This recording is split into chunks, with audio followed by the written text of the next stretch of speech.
Hello friends, welcome back to my channel Sanvi की पाठशाला। Friends, आज के इस वीडियो में हम लोग BA English literature semester 6 paper number 12 का यूनिट नंबर 1 पढ़ने वाले, जिसमें आपको पढ़नी है नेचर एंड ह्यूमन सोसाइटी के बारे में। तो चलिए सबसे पहले हम लोग सिलेबस की ओर चलते हैं, ताकि आप कंफर्म हो जाए कि कौन सी पोर्शन आप कंप्लीट करें। देन हम लोग इस टॉपिक को शुरू करेंगे। तो फ्रेंड्स, ये है हमारा latest syllabus, NEP syllabus, bachelor of arts English honours major paper का, जिसमें से आपको सेमेस्टर 6 का यूनिट, यस ये रहा सेमेस्टर 6 का पेपर नंबर 12, पेपर नंबर 12 का यूनिट नंबर 1, जिसमें आपको पढ़नी है टॉपिक टू बी स्टडीज। ठीक है, तो मैं थोड़ा जूम कर देती हूँ। तो यहाँ पे आपको पढ़नी है nature and human society, nature and western concept, position of nature in Indian culture, role of nature in the tribal communities of Jharkhand, and nature and English literature and eco-criticism। Okay, तो मतलब आपको इस unit में nature मतलब प्राकृतिक इन हिंदी, तो प्राकृतिक और ह्यूमन सोसाइटी के बीच में क्या रिश्ता है, क्या रिलेशनशिप है, नेचर क्या है और नेचर किस तरह से लिटरेचर की दुनिया से जुड़ा हुआ है, उसके बारे में पढ़नी है। तो आज हम लोग एक टॉपिक कंप्लीट करेंगे, नेचर एंड ह्यूमन सोसाइटी, मतलब नेचर क्या है, ह्यूमन सोसाइटी क्या है और दोनों के बीच क्या रिलेशनशिप है।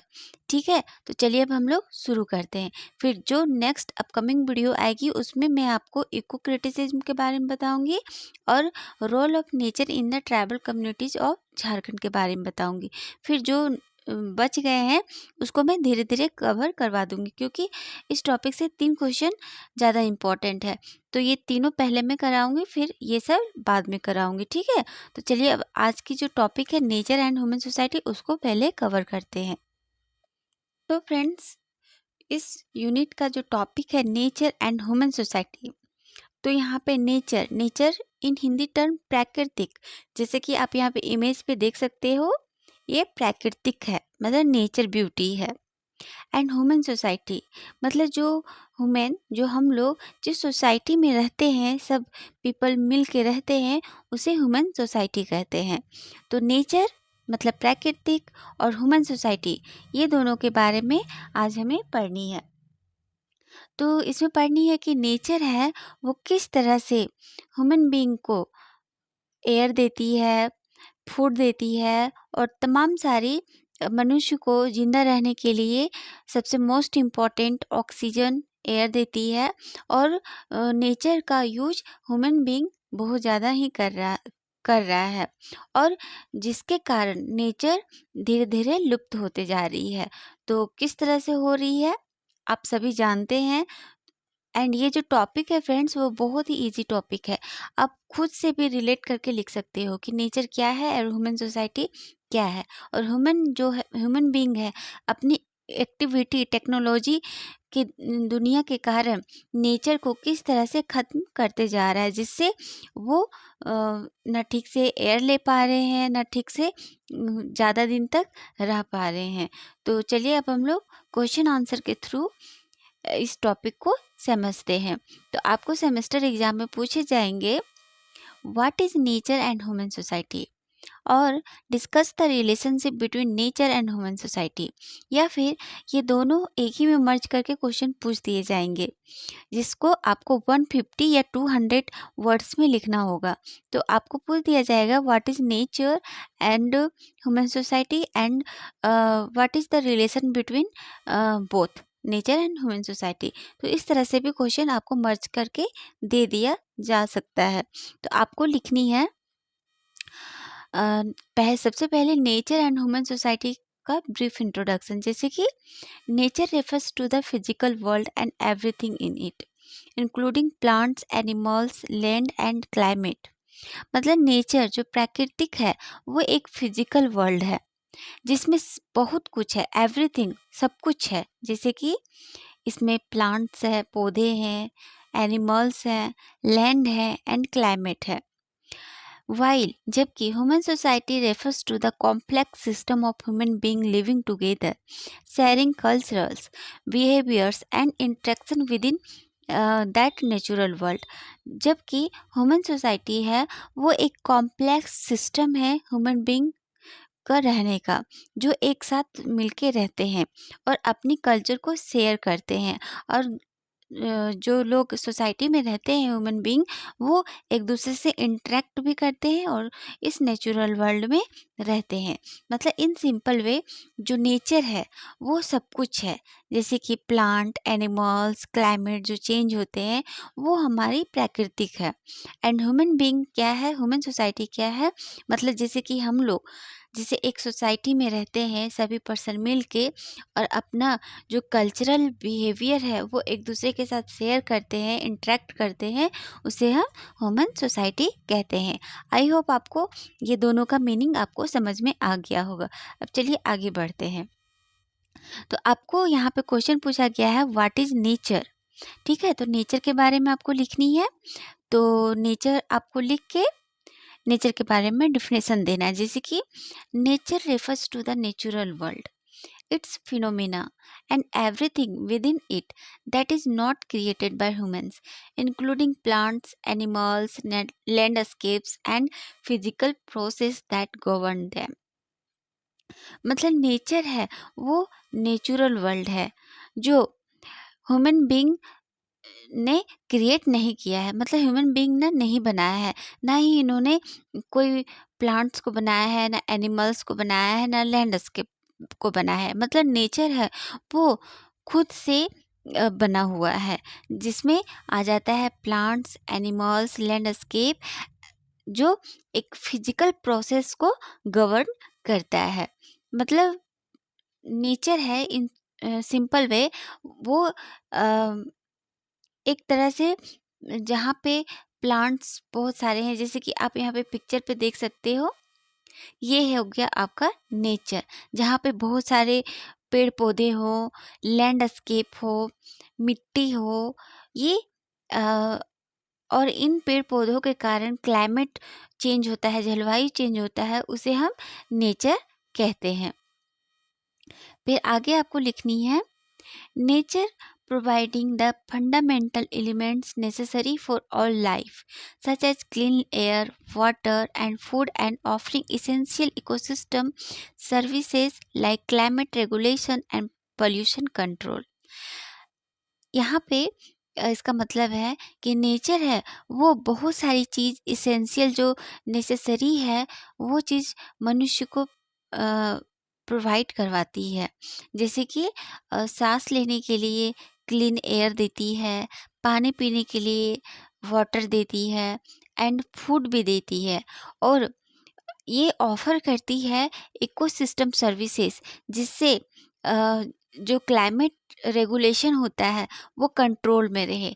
पोल्यूशन मनुष्य के कारण जितनी हो रही है तो ये नेचर इन्हें कंट्रोल करता है।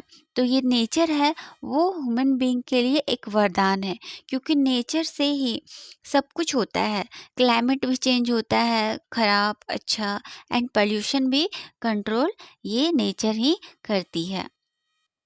फिर आगे आपको लिखनी है हेयर सम की elements of nature which is given below, जैसे कि लाइफ सपोर्ट सिस्टम। जो नेचर है वो लाइफ सपोर्ट सिस्टम होती है, कैसे वो देखिए। Nature provides the essential for survival, clean air to breathe, fresh water to drink, fertile soil for plants, and food sources like fruits, vegetables and grains। मतलब एक मनुष्य को जिंदा रहने के लिए जितनी भी चीज़ इसेंशियल है, जैसे कि क्लीन एयर सांस लेने के लिए, फ्रेश वाटर पानी पीने के लिए, एंड फूड के लिए वो प्लांट्स देती है, और वेजिटेबल्स उगाती है, फ्रूट्स उगाती है, एंड ग्रेन भी देती है। तो इसलिए नेचर है वो ह्यूमन बीइंग के लिए एक लाइफ सपोर्ट सिस्टम है। फिर आगे आपको लिखनी है दूसरी पॉइंट में हेल्थ एंड वेल बीइंग। मतलब spending time in nature has been shown to reduce stress, pain, and negative emotions like fear and anger, while increasing pleasant feelings and promoting health development। मतलब यहाँ पे है कि जो nature है वो मनुष्य को जिंदा रहने के लिए फ्रेश एयर, फूड तो देती ही है, बल्कि जबकि जब ह्यूमन बीइंग परेशान होता है, स्ट्रेस में रहता है, पेनफुल में रहता है, तो वो नेचर के जब कांटेक्ट में आता है तो वो बहुत ही अपने आप को प्लेजेंट फीलिंग करता है, बहुत ही शांति फीलिंग करता है, जिसके कारण हेल्थ है, जिसके कारण नेचर है, वो ह्यूमन बीइंग के लिए एक वेल बीइंग सोर्स भी है। एंड जिसके कारण ह्यूमन बीइंग का जो हेल्थ है वो भी अच्छा रहता है। जब वो स्ट्रेस में रहता है तो नेचर के कांटेक्ट में आता है तो वो प्लेजर फील करता है। फिर आगे कोटेशन में लिखनी है आपको, aesthetics and cultural value. The beauty of nature, from landscape to individual elements like a sunrise or a stream, inspire away gratitude and a sense of connection to something larger than ourselves. मतलब ये जो nature है वो एक aesthetics मतलब सौंदर्य beauty के कारण मनुष्य को बहुत ही ज़्यादा भाता है। एंड नेचर जो है वो एक कल्चरल वैल्यूज़ भी देता है। लोग नेचर को पूजा भी करते हैं, कई पेड़-पौधों को पूजा भी करते हैं। ठीक है? तो जो नेचर है वो एक एस्थेटिक्स एंड कल्चरल वैल्यू भी प्रोवाइड करवाता है। फिर आगे आपको कोटेशन में लिखनी है, इकोसिस्टम सर्विसेज।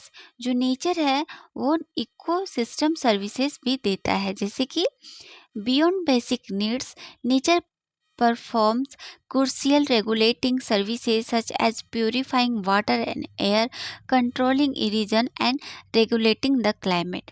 मतलब नेचर है वो मनुष्य के बेसिक नीड को तो पूरा करता ही करता है, लेकिन ये क्रूशियल सर्विसेज भी करता है, जैसे कि ये वाटर एंड एयर को प्यूरिफाई करता है नेचर, एंड पोल्यूशन को कंट्रोल भी करता है और क्लाइमेट को रेगुलेट भी करता है। तो जिस तरह से ह्यूमन बीइंग का एक्टिविटी नेचर के प्रति खराब रहेगा तो ये क्लाइमेट खराब कर देती है, और अच्छा रहता है तो अच्छा क्लाइमेट रहता है। जैसे कि आप अभी के टाइम में देख सकते हैं कि लोग पेड़ों को धीरे-धीरे काटते ही जा रहे हैं। पेड़ों को काट-काट के तरह-तरह के फर्नीचर्स बना रहे हैं एंड रोड बना रहे हैं, जिसके कारण ग्लोबल वार्मिंग बढ़ गई है, गर्मी ज़्यादा पड़ने लगी है, और क्लाइमेट को भी देख रहे हैं कि कभी पानी, कभी गर्मी, कभी ठंड, इस तरह से बदलते ही जा रहे हैं। तो जितना हम लोग नेचर को हार्म करेंगे, उतना हम खुद को हार्म करेंगे। इसलिए नेचर को हार्म नहीं करें, पेड़-पौधे नहीं काटें। ठीक है? तो आगे अब चलिए हमारा जो सेकंड टॉपिक है ह्यूमन सोसाइटी। तो ह्यूमन सोसाइटी के बारे में देखते हैं। यहाँ तक आपने नेचर के बारे में देख लिया। पहले आपको नेचर का डिफिनेशन देना है, फिर आपको नेचर से रिलेटेड पॉइंट लिखनी है, जैसे कि मैंने आपको बताया। फिर से देखिए अब ह्यूमन सोसाइटी के बारे में। तो ह्यूमन सोसाइटी क्या है? तो जिस तरह से आप नेचर का डिफिनेशन दिए उस तरह से आपको ह्यूमन सोसाइटी का हेडलाइन लिख के ह्यूमन सोसाइटी का डिफिनेशन देना है, जैसे कि human society is a large group of people who live together in a shared area. Human society है वो एक लार्ज ग्रुप पीपुल लोग का है, मतलब व्यक्ति लोग का एक लार्ज ग्रुप होता है जो साथ में रहते हैं एक एरिया में, followed common rules and traditions and interact with each other through share relationship, culture and institutions. मतलब एक साथ वो रहते हैं एक एरिया में और एक कॉमन रूल्स को, ट्रेडिशंस को फॉलो करते हैं एक दूसरे के साथ। ठीक है? और कल्चरल्स, वैल्यूज, रिलेशनशिप को भी एक दूसरे के साथ शेयर करते हैं, उसे हम ह्यूमन सोसाइटी कहते हैं। In simple way human society क्या है? ह्यूमन सोसाइटी मतलब जो ह्यूमन लोग जो मतलब जो व्यक्ति, बहुत सारे व्यक्ति एक लार्ज ग्रुप में एक साथ रहते हैं, एक साथ रूल्स को फॉलो करते हैं एंड ट्रेडिशन को फॉलो करके एक साथ रिलेशनशिप बना के वो रहते हैं एक फिक्स एरिया में, उसे हम कहते हैं ह्यूमन सोसाइटी। आई होप आपको क्लियर होगा। फिर आगे आपको लिखनी है, it is a system where people work together, shared beliefs and cooperate to meet their needs, forming organized communities that shape beliefs and behavior, and human society connected by relationship and interdependence। मतलब यहाँ पे है कि human society एक system है जहाँ पे people work करते हैं एक साथ, अपने बिलीफ को शेयर करते हैं एंड एक दूसरे को कोऑपरेट करते हैं, अपनी ज़रूरतों को पूरा करते हैं एक दूसरे को कोऑपरेट करके, और एक कम्युनिटी के अंदर रहते हैं, और एक रिलेशनशिप एंड इंटरडिपेंडेंट मतलब एक दूसरे के सहारे पे कनेक्ट रहते हैं, उसे हम ह्यूमन सोसाइटी कहते हैं। Here some key elements of human society which is given below। सबसे पहले पॉइंट में आपको लिखनी है हम सोशल रिलेशनशिप एंड अवेयरनेस। इस पॉइंट में आपको लिखनी है, society is a network of social relationship built on mutual awareness and interaction among people. This shared awareness and constant interaction create a sense of belonging and interconnectedness। मतलब इस point में आपको लिखनी है कि जो सोसाइटी है, ह्यूमन बीइंग का एक सोसाइटी होता है, वो एक नेटवर्क की तरह होता है जो एक दूसरे के साथ रहने से होता है, एक दूसरे के साथ इंटरेक्ट करने से बनता है, और लोग एक दूसरे के साथ रिलेशनशिप से बंधे हुए रहते हैं, एक दूसरे से अवेयरनेस रहते हैं। इसलिए जो ह्यूमन सोसाइटी है वो एक सोशल रिलेशनशिप एंड अवेयरनेस का फॉर्म है। ठीक है। फिर सेकंड पॉइंट में आपको लिखनी है इंटरडिपेंडेंस। मतलब people don't live alone, they depend on each other for everything from basic need to emotions support। This interconnectedness form a web where every individual and group relies on others। मतलब friends, जैसे कि for example हम लोग ही एक society में रहते हैं, तो हम लोग अकेले नहीं रह सकते, क्योंकि हम लोगों को एक दूसरे का नीड होता है। मतलब वो हमारा हेल्प करे, हम उसका हेल्प करें, तो जो सोसाइटी है वो इंटरडिपेंडेंस होता है, मतलब एक दूसरे का सहयोग का भावना होता है। कोई भी पीपुल अकेले नहीं रह सकता, उसे एक सोसाइटी में रहना ही पड़ती है ताकि वो अपना काम निकाल सके और अगला भी अपना काम निकाल सके। ठीक है। तो जो ह्यूमन सोसाइटी है वो एक दूसरे के साथ कनेक्ट होके रहते हैं, जिससे एक वेब बनता है और एक दूसरे का वो मदद भी कर सकते हैं। तो जो ह्यूमन सोसाइटी है वो एक इंटरडिपेंडेंस के फॉर्म में होता है। मतलब इंटरडिपेंडेंस मतलब एक दूसरे का सहायता लेते हैं। ठीक है। फिर आगे पॉइंट में लिखनी है, एक सेकेंड, आगे पॉइंट में आपको लिखनी है सोशल स्ट्रक्चर एंड ऑर्गेनाइजेशन। ठीक है। तो इसका मतलब क्या है, society provide a structure for organised living through rules, institutions and system like governments and economic system. मतलब जो सोसाइटी है वो एक स्ट्रक्चर में ऑर्गेनाइज्ड होती है through rules, institutions and economic system से। मतलब कोई भी सोसाइटी बनती है वो एक फिक्स्ड स्ट्रक्चर रूल्स के अनुसार ही बनती है। This structure help to maintain order, resolve dispute and meet collective needs, fostering process. और इस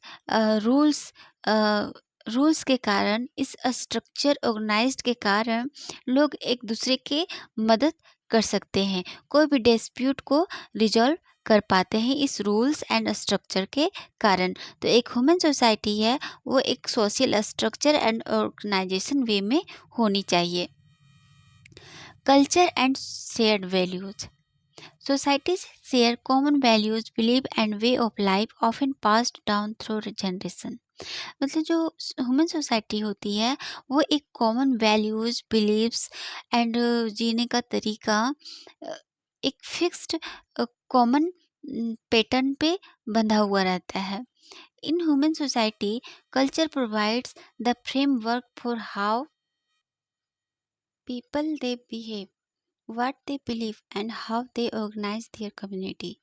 मतलब फ्रेंड्स, जो ह्यूमन सोसाइटी है वो तो एक कॉमन वैल्यूज, बिलीव्स एंड जीने का तरीका शेयर तो करती ही है जनरेशन बाय जनरेशन, लेकिन जो ह्यूमन सोसाइटी है एक कल्चर, एक शेयर्ड वैल्यू भी एक दूसरे को प्रोवाइड करती है एक फ्रेमवर्क की तरह, जिससे मनुष्य के हाउ पीपल बिहेव, किस तरह से बिहेव करे, व्हाट दे बिलीव, क्या बिलीव करे and how they organise their community, और अपनी कम्युनिटी के लिए ऑर्गेनाइज करे, तो ये डिसाइड करती है एक ह्यूमन सोसाइटी।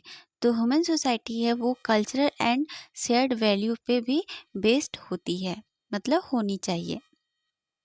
फिर आगे आपको लिखनी है, ऊपर आपने देखा नेचर एंड नेचर के डिफिनेशन, नेचर से रिलेटेड पॉइंट्स, फिर सोसाइटी का देखा, ह्यूमन सोसाइटी का, फिर ह्यूमन सोसाइटी से रिलेटेड कुछ points.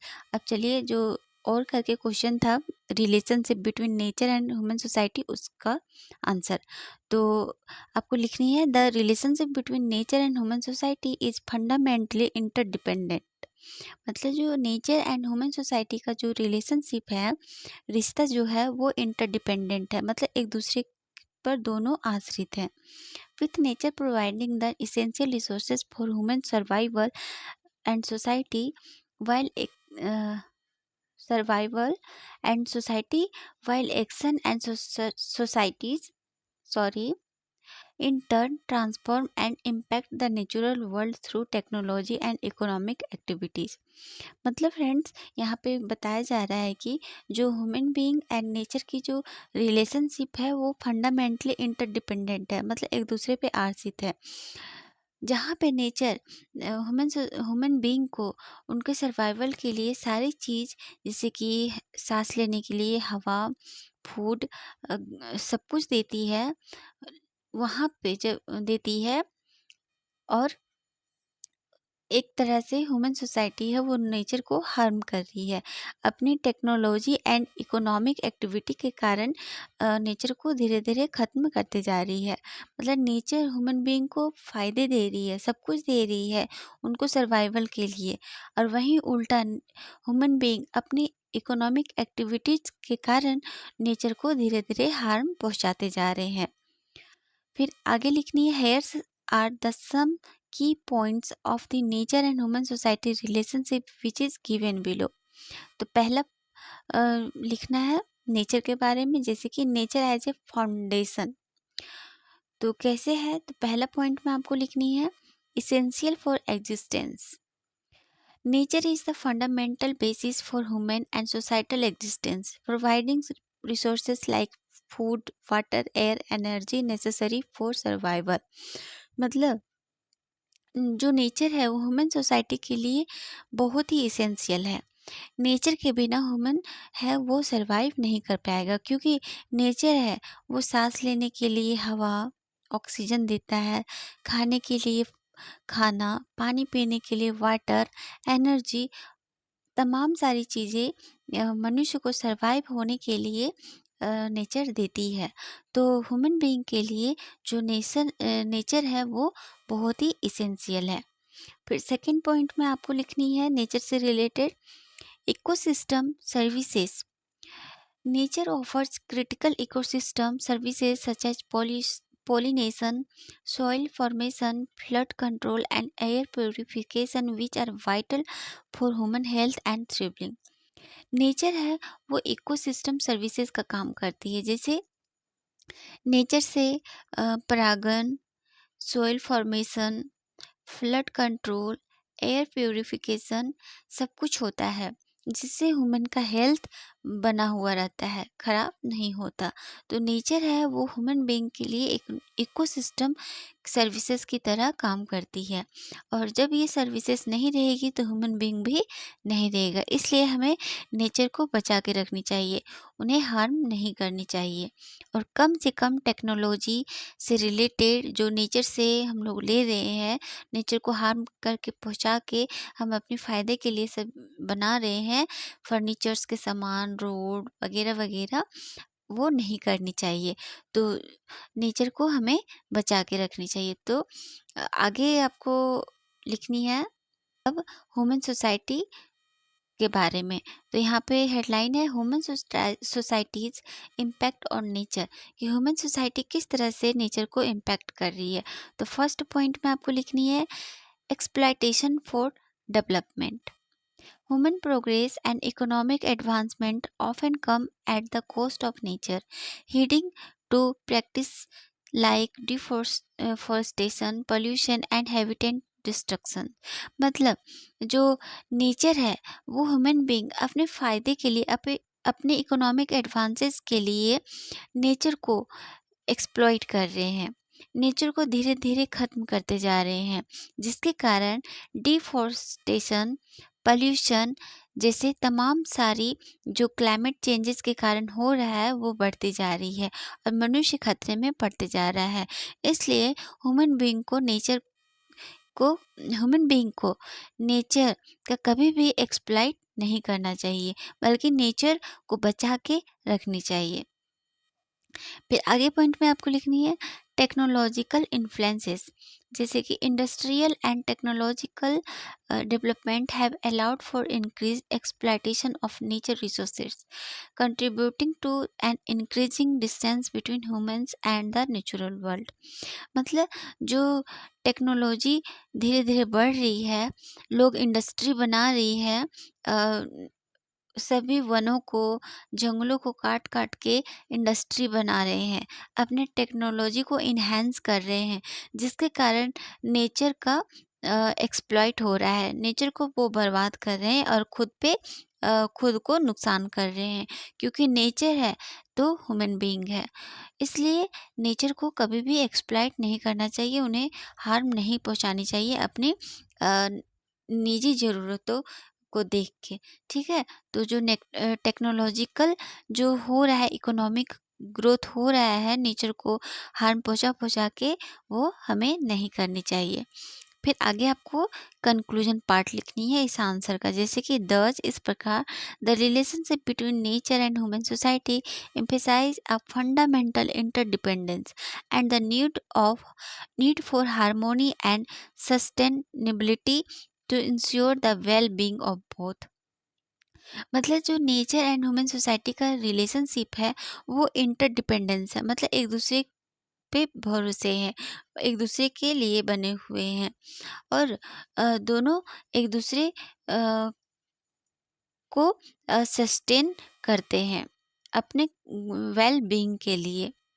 While nature provides the essential foundation for human existence, human societal development through responsible behavior and technological advancement is crucial for the harmonious and sustainable coexistence of human and the environment।